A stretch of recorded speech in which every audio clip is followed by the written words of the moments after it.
Ladies and gentlemen, William Barr's DOJ just released a groundbreaking memo. It's actually a phenomenal letter. An admission by Democrats that when they were talking about, we have to get William Barr to testify. He has to testify. If he doesn't testify, he has something to hide. He needs to testify to the House, and he needs to answer the lawyers associated. He has to answer questions from attorneys associated with the Democratic Party. Legal counsel. Because, he committed a heinous act, an egregious act, by summarizing the Mueller report, which literally states there's no evidence to charge anyone for conspiring with Russia or Putin or anything else. And so what he did was, he had the audacity, William Barr, to describe Mueller's declination decisions in a manner that they didn't like. That was the issue.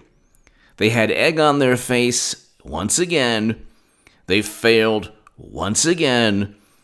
In 2015, in The Hill, The Huffington Post, and Salon, I stated, Madam Cyberhack, the Golden Moo would lose. I said favorability ratings made Clinton unelectable, and that she would lose in swing states. She lost. They cheated Bernie Sanders, who then went on to foment and promote the same myth that said Russia informed the country that he was cheated.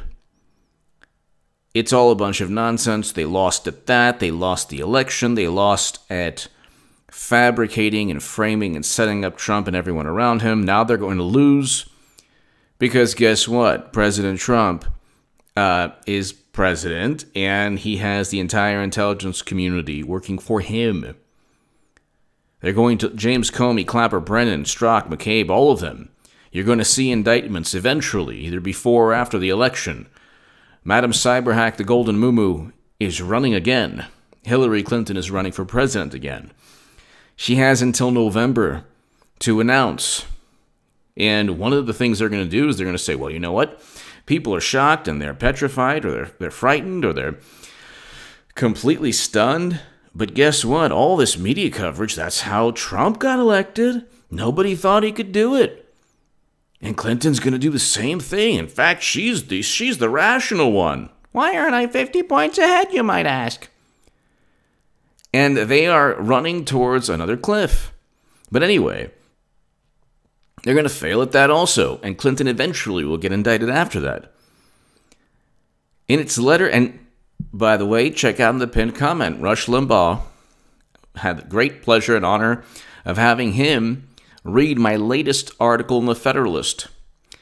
You can check out the actual link to that, to him talking about my article below. But this is a Fox News piece. In his letter to Nadler, the DOJ publicly revealed that Democrats had acknowledged in a May 24th letter. So it's the May 24th letter to the DOJ where Democrats are like, hey, wink, wink, nudge, nudge. We know that you're not going to. We know that we made it impossible for you to show up, but let's see if we can negotiate. Because William Barr was never going to, he spoke to the Senate Judiciary Committee, or Senate Intelligence Committee. I think it's the Senate Judiciary. He spoke to the Senate. Okay, he didn't have a problem speaking to the Senate. He was going to speak to the House. William Barr was like, I have no problem speaking to, elected representatives, just not their legal counsel. And the legal counsel could have simply passed notes to Nadler and Schiff and everyone else. But in its letter, or Nadler and everyone in the House Judiciary Committee, but in its letter to Nadler, the DOJ publicly revealed that Democrats had acknowledged in a May 24th letter they were open to further investigations regarding concerns that their subpoena demands were unworkably overbroad. This is, quote, unworkably overbroad, end quote. They were so ambiguous and broad, and they extended their demands to such an absurd. They tried to just push the envelope so that it would be impossible for the Attorney General to meet with them or to have testimony. Quote, unworkably overbroad. Nevertheless, Democrats announced just days later their plans to hold Barr in contempt. So this is everything you need to know about Democrats. Really, it's honestly everything you need to know about Democrats. Nevertheless, and this is after they write a letter admitting that that they know they're making it impossible for William Barr to show up. Because no attorney general is going to just show up and be treated like a suspect in some crime. There was no crime, unlike Clinton, who transferred top-secret intelligence outside of the United States government. But anyway, nevertheless, Democrats announced just days later their plans to hold Barr in contempt for allegedly failing to comply with those demands. The DOJ said it was, quote, prepared to resume negotiations with the committee regarding accommodation of its narrowed subpoena.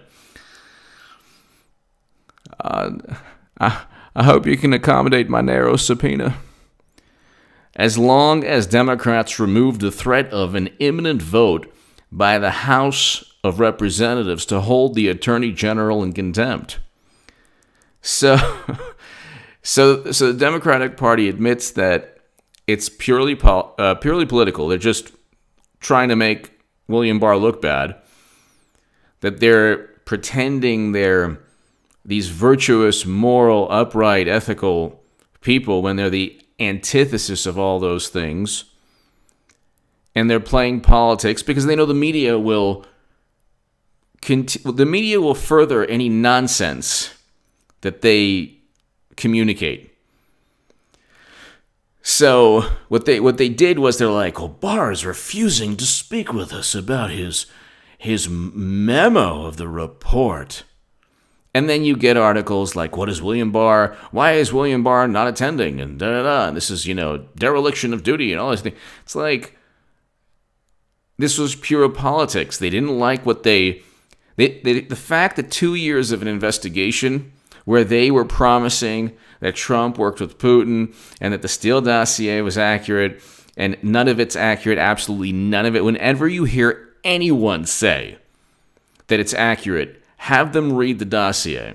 You read the dossier if you hear it's accurate. The whole thing is predicated upon Trump working alongside, and everyone around Trump, from Michael Cohen to Papadopoulos to Carter Page, working alongside Manafort, working alongside Russian intelligence officers at the behest of both Putin and Trump. That never happened. So none of it's true.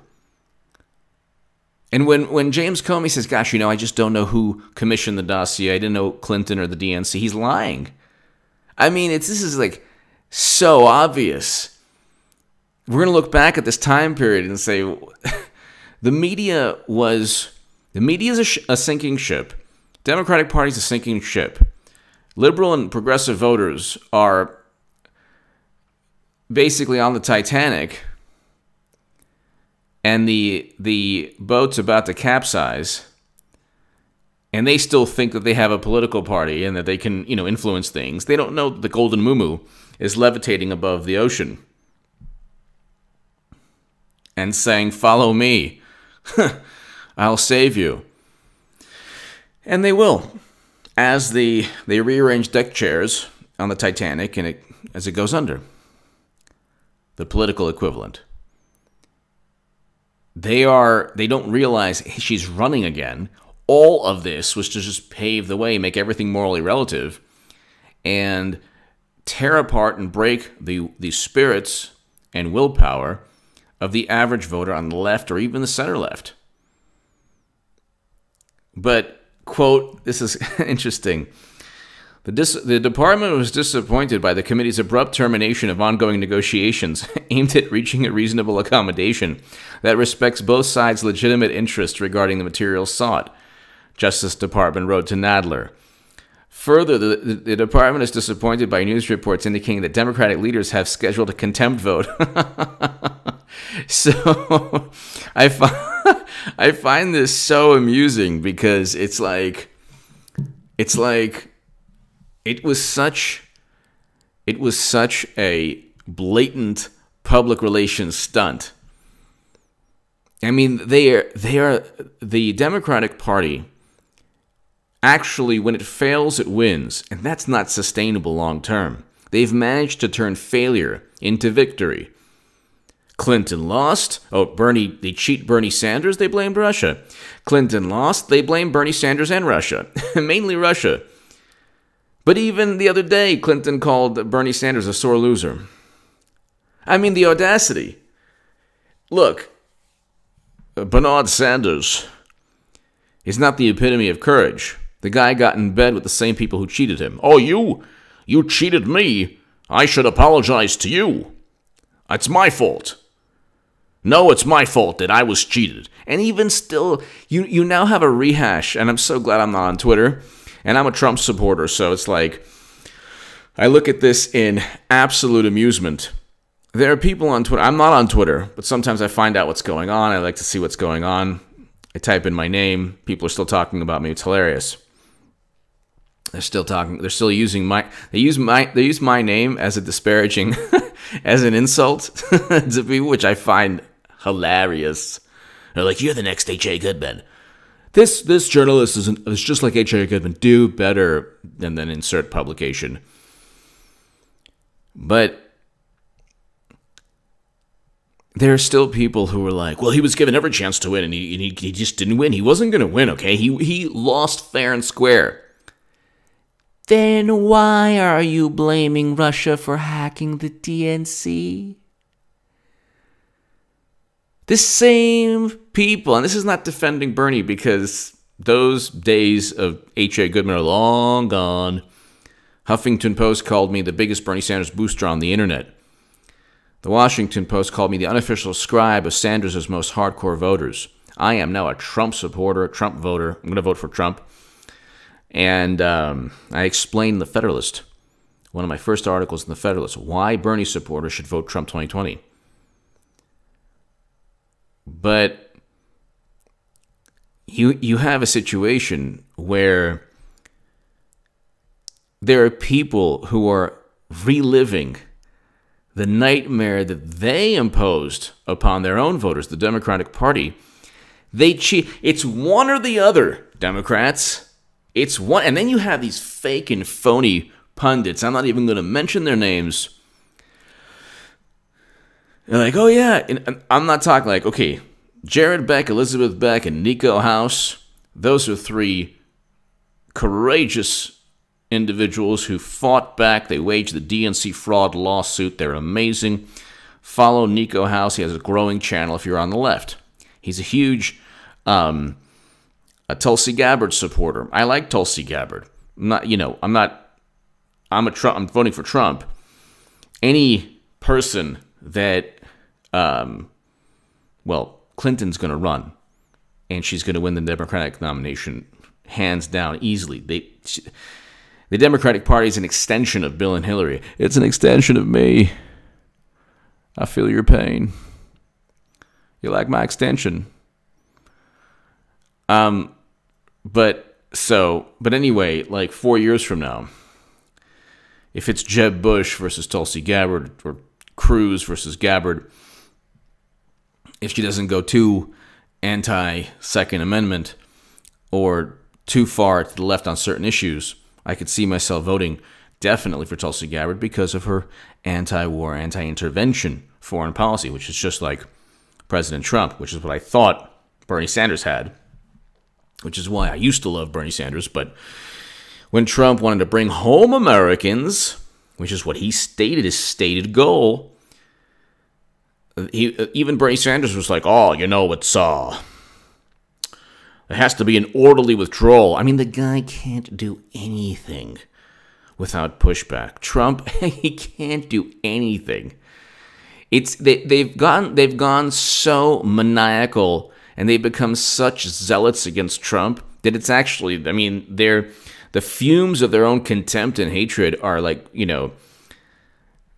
not enabling them to breathe long enough so their brain works. But anyway,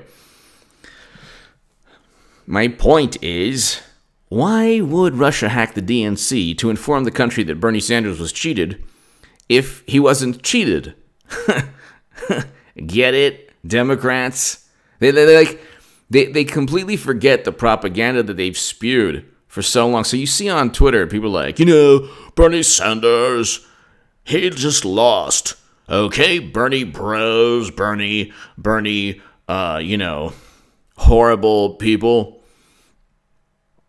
Again, I'm not defending Bernie Sanders. I'm saying they're not even keeping track of their propaganda.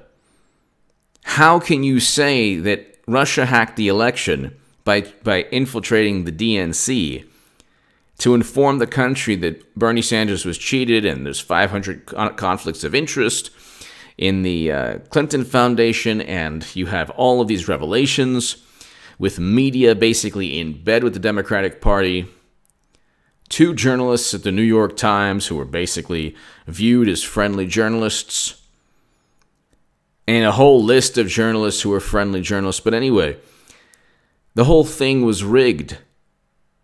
I mean, they're the ones who cheated, and they've been complaining about Russia cheating them. Then they talk about Trump's xenophobia. It's like, no, they're the xenophobic people. They're the ones who are xenophobic. Then they make up things. Well, Trump said both sides. No, he never said that. So I'm not going to get into it. I'm playing the long game with YouTube policies and, the algorithm playing the long game. But there are things he never said. He called this country a you-know-what. It's like President Obama destroyed, along with Clinton, actually engaged in the destruction, turned Libya into a failed state.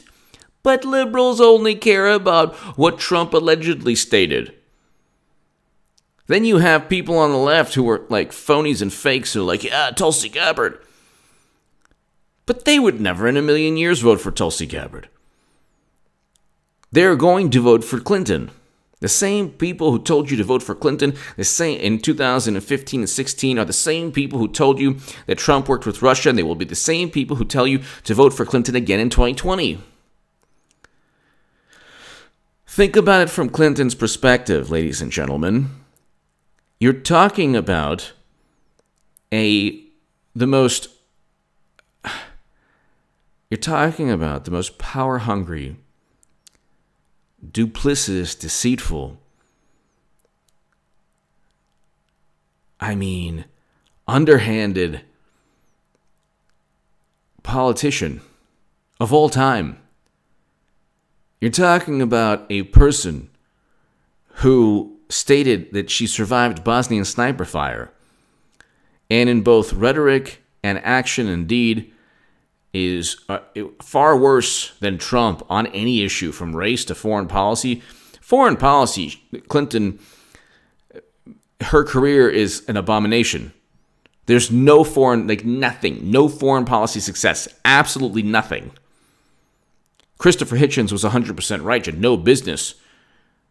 Madam Cyberhack, the Golden Muumuu, had no business being Secretary of State. But we saw. She had servers outside the United States government that transferred top secret and special access program intelligence. And the wise one, the guy who, speaks to the ancient redwood trees, overlooks the bluffs and watches the, crashing waves and thinks up poetry. Who knows what kind of lame things that James Comey tries to, portray himself doing. They're great things, but with him, it's ridiculous. It's like, nobody believes you, Comey. Nobody believes him. Even the left doesn't believe him. James Comey is like a glorified Avenatti. And it's like, it's just a matter of time politically. You're talking about John Durham, who's now going to interview and speak with and grill Christopher Steele regarding a dossier. The whole thing is absurd. But they don't have their propaganda straight. So now they're saying the voters on the left are telling each other that Bernie always had a chance, and he's just a sore loser, which is what Clinton said, which the audacity is unbelievable. Then she said, Trump's not above the law.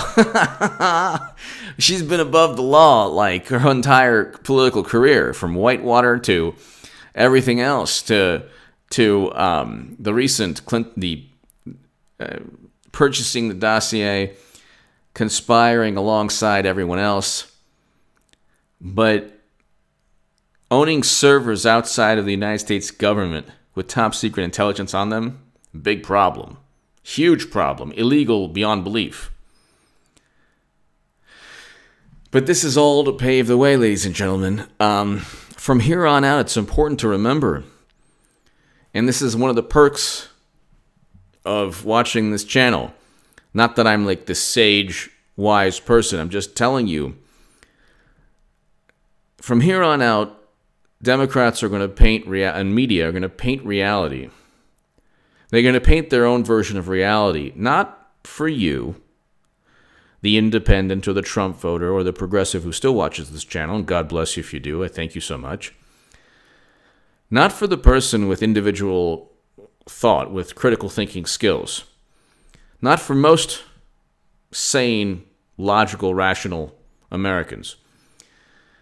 I'm talking about Democrats. They're going to paint reality. They're going to paint what's taking place simply to convince Democratic voters that Clinton is the choice. So from here on out, you might say, my God, this Trump is actually presiding over a great economy.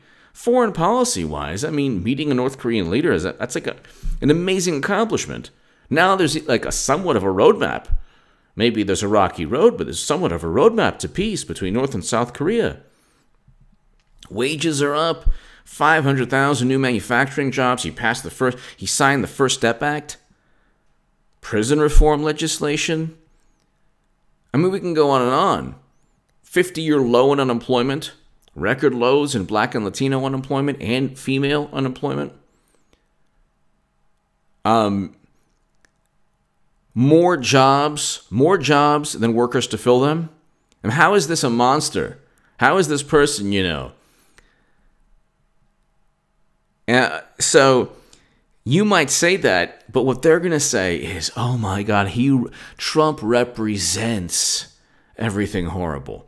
Even though Hillary Clinton had the audacity and just this shameless, she made a joke, and you can still find it on YouTube, where she actually referred to Mahatma Gandhi, yes, Clinton did, as a gas station attendant. But it's Clinton. She gets away with everything. And she apologized for it. So if I debated any of the people on the left on their YouTube channels, I would say, do you think that's a good thing? Do you acknowledge that if any Republicans stated that, their careers would be over? Anyway, it's important to remember that this revelation, this letter that William Barr released, that he revealed, perhaps more accurate, that he revealed, it just highlights the fact that Democrats are only concerned with public relations, but public relations for them, not for the country. Their political parties barely, it's like on life support, it's barely surviving. And they kind of don't realize it because they have the media and they have Twitter and Facebook. And Twitter is like a liberal cyber theocracy. It's like Tron for disgruntled, angry liberals. It's a place where all the negativity on planet Earth resides. Twitter is a place where you can be insulted by somebody you don't know every day. It's not like human beings should not be in close proximity on controversial issues. They just shouldn't. Because it's not like people like, it's not like, people are interested in the truth.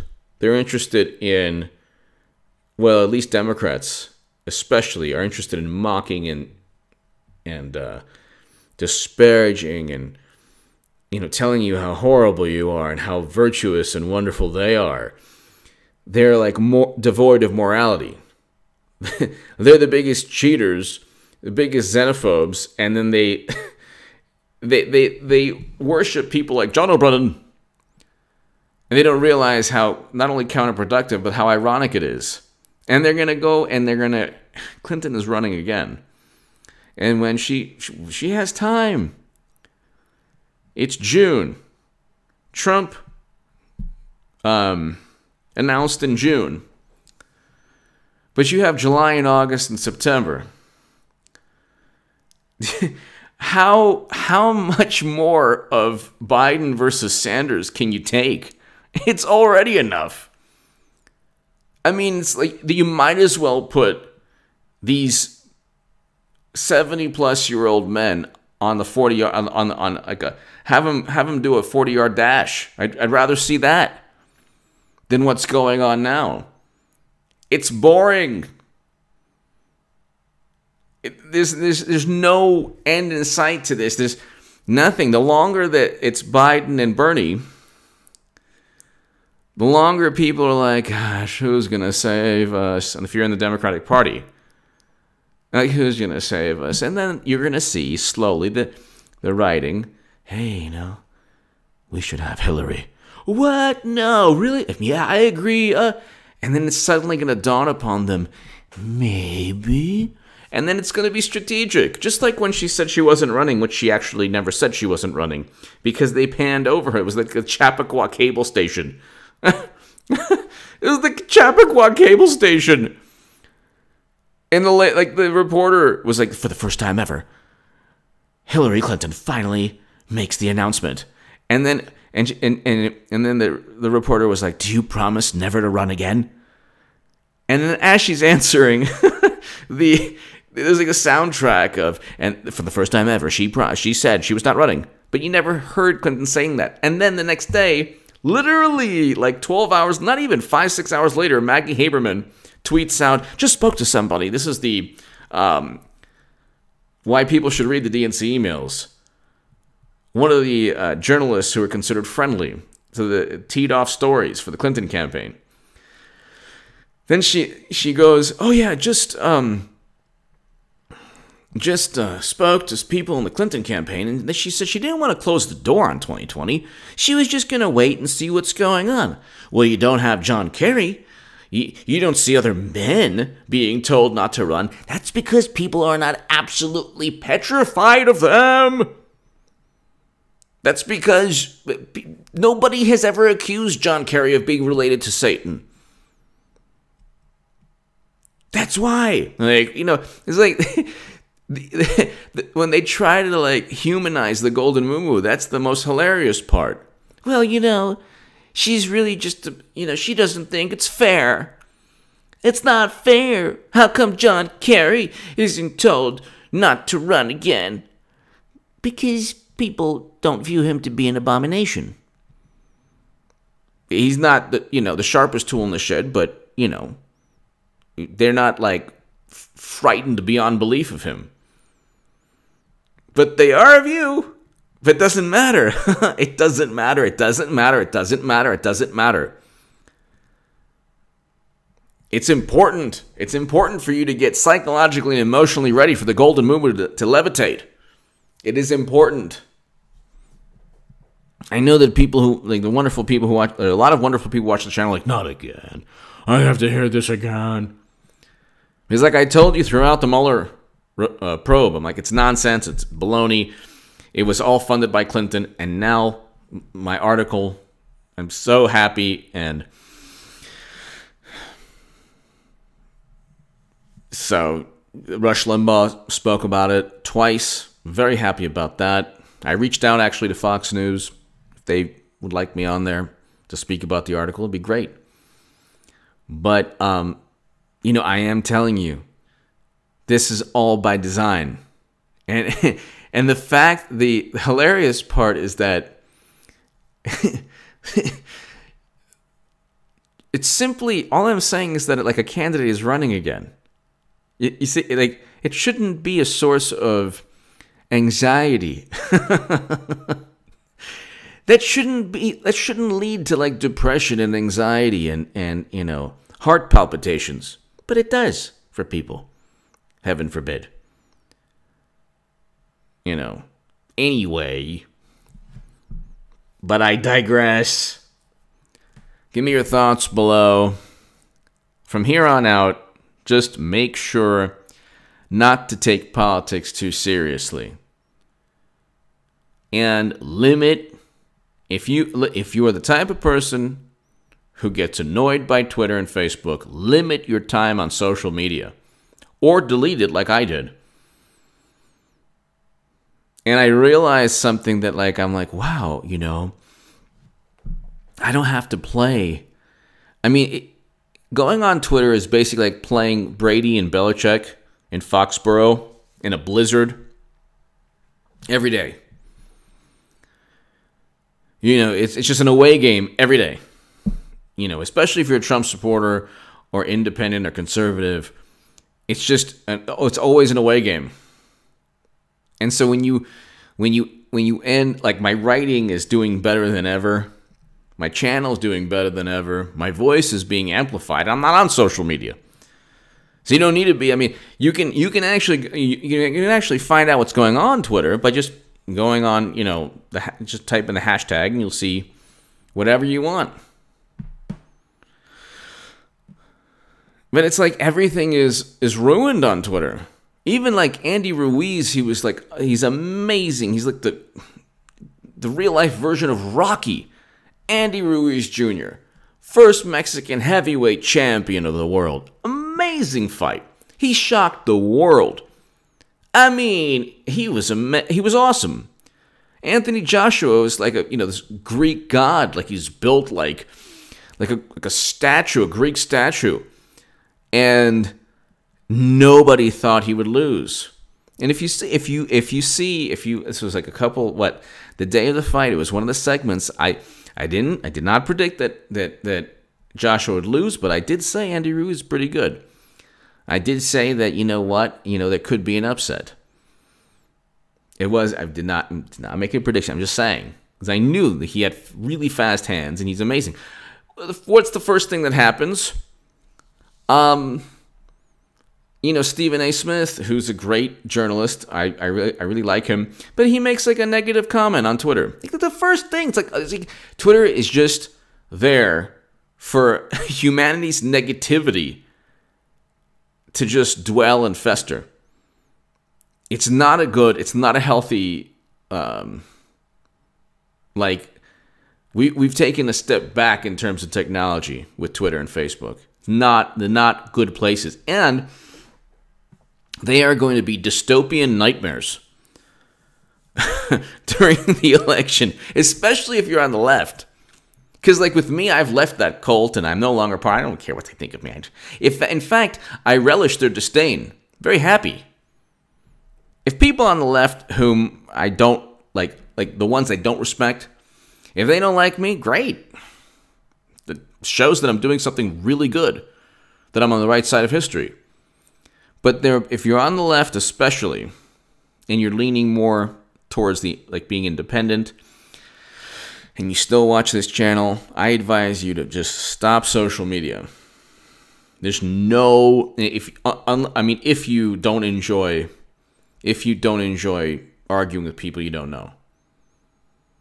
And if you are a conservative, or if you're a Trump supporter, or if you're independent, if you just don't enjoy arguing with people, I would suggest that you either limit your time or just delete the account, and so what? Your life will be like, you won't, believe me, you won't miss anything. And anything you gain on Twitter, you can still, like I said, just type in the hashtag on the search, and you find out what all the people are talking about. Anyway, give me your thoughts below. Check out the segment where Rush Limbaugh talks about my latest article on The Federalist. If you want to support my voice long term, my Patreon is below. Your support is greatly, greatly appreciated. And we're going to be finding out new revelations. The Inspector General report's coming out very soon. Once that comes out, once that takes place, we're going to find out revelations, just new things regarding the corruption of Democrats, how they deceived FISA judges, and you'll see the public relations spin. And eventually, look, maybe by October, just like Bubba Bill Clinton, her husband entered the race in October of 91 for the 92 election. See, she has time. It's only June, July, August, September, October. Like, I mean, it's what, 4 or 5 months of Bernie Biden? I'm already tired. I'm already bored. And everybody else is not even like, what, 6, 7%, 8%? They have zero chance. I mean, I was calling Bernie Sanders in 2015 when he was at like, I think it was like 10% or 12%. And I said, this guy's going to, even before that, I'm like, yeah, with Clinton, he'll match her. And he eventually like tied her. But nobody thought that was possible. Then I said, of course, Clinton would lose. She lost. Nobody thought that was possible. But there's nobody on the left that even can come. Like, they've already, used any fuel they had. There is no more like ascent up the polls for any of them. So, anyway, give me your thoughts below. Hit subscribe, and thank you so very much, everyone. Check out my segments today. Thank you.